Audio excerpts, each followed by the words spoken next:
Coucou les amis, c'est Sandra, j'espère que vous allez bien aujourd'hui, que vous êtes en pleine forme. Donc je suis Sandra Ganval, écrivain indépendant. Cette chaîne YouTube, pour ceux qui me suivent, vous le savez, pour partager avec vous des réflexions sur l'auto-édition, sur l'écriture, sur la lecture, faire parfois des lectures et de temps en temps des chroniques de livres.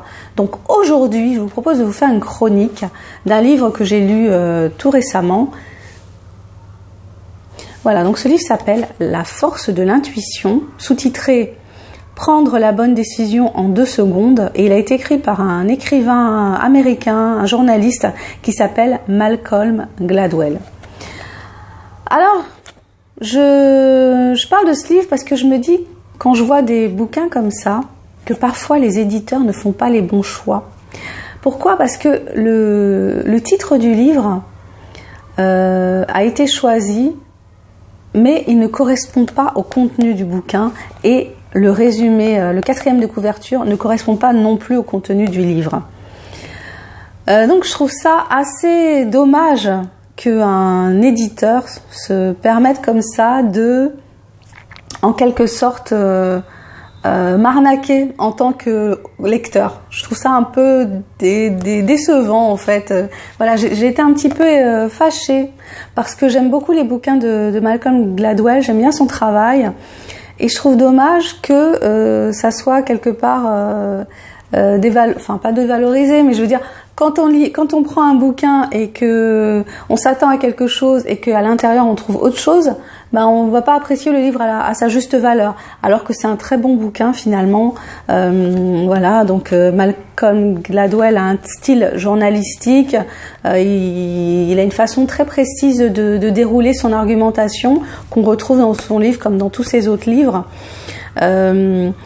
Donc il y a beaucoup d'exemples, beaucoup d'anecdotes, beaucoup d'expériences scientifiques qui sont relatées et c'est super intéressant. Le livre en lui-même est très intéressant, mais comme il m'a été vendu pour ce qu'il n'est pas, du coup j'ai pas pu l'apprécier à sa juste valeur. Alors que si on m'avait dit que c'était un livre non pas sur l'intuition, mais sur la déduction, eh ben j'aurais apprécié ce bouquin à sa juste valeur. Donc justement, alors de quoi il parle ce livre ? Eh ben il parle de l'art de faire des déductions. Et Malcolm Gladwell nous explique que c'est quelque chose qu'on apprend et qu'on peut apprendre à maîtriser, l'art de faire des déductions, et c'est quelque chose qu'on apprend spontanément du fait de notre éducation, du fait de notre formation, du fait de notre milieu culturel. On va faire des déductions, on est tout le temps à faire des déductions et c'est quelque chose qui est à la source de comportements, par exemple de discrimination. Voilà, on va déduire de la couleur de peau d'une personne qu'elle va avoir tel comportement. On va déduire du fait qu'elle est une femme qu'elle va avoir tel comportement. On va déduire du fait que quelqu'un est grand et imposant, qu'il a telle structure psychologique, qu'il va se comporter de telle ou telle façon. Voilà, on est tout le temps dans la déduction et il explique que c'est quelque chose qu'on doit apprendre à maîtriser, surtout quand on exerce certains types de métiers.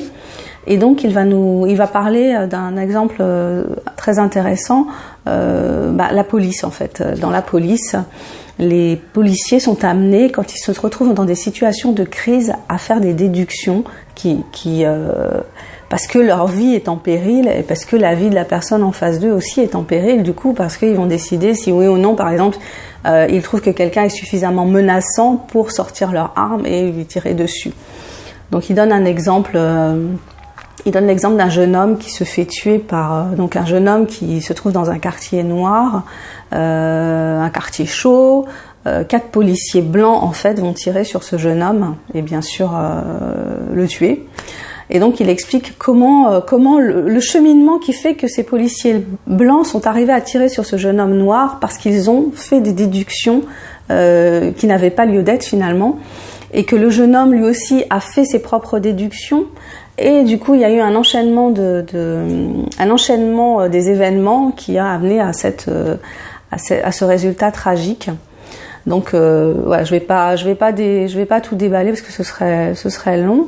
Il y a aussi un exemple intéressant qui est beaucoup plus léger. C'est un scientifique qui s'est mis en tête de définir en voyant un couple discuter si ce couple allait ou non durer. Donc il va faire des analyses, des analyses non pas seulement du discours, mais aussi du faciès. Parce qu'en fait, c'est ça, on déduit les comportements de nos congénères à partir de micro-signaux qu'on voit sur le visage des gens. Donc on fait ça d'une manière inconsciente, on apprend à faire ça depuis qu'on est tout bébé. Voilà, donc on repère des signaux qui vont nous dire si la personne est bienveillante, si elle ment ou pas, ce qu'elle attend de nous ou pas. Enfin bon, plein de petits signaux comme ça. Et ce scientifique est devenu expert dans le repérage de ces signaux et il arrive à prédire si dans 5 ans, le couple sera toujours, les personnes seront toujours ensemble ou pas. Donc c'est un livre que je vous recommande. C'est un livre que je vous recommande. Il est vraiment, c'est passionnant. Enfin, tous les bouquins de Malcolm Gladwell sont passionnants. Voilà, il a une façon, il étudie aussi le succès dans un autre livre, mais d'une façon assez particulière. Donc je vous recommande la lecture. Ne vous laissez pas avoir par le titre comme j'ai pu me faire avoir. Et voilà, vous me direz peut-être ce que vous en pensez si vous craquez sur ce bouquin. Je finis ma chronique ici. Je veux pas faire une très longue chronique. C'était surtout pour vous partager. Voilà, je voulais vous partager ça aujourd'hui. Je vous souhaite une super bonne journée. Si vous avez aimé cette chronique, écoutez, faites-le moi savoir. Si vous voulez me laisser un commentaire, laissez-moi un commentaire. Si vous voulez dire que vous avez aimé cette vidéo, dites-le. Si vous ne l'avez pas aimé, dites-le également. Si vous voulez vous abonner, abonnez-vous aussi. Je vous souhaite une super bonne journée, comme je l'ai déjà dit, et je vous dis peut-être à bientôt pour ma prochaine vidéo. Bye bye!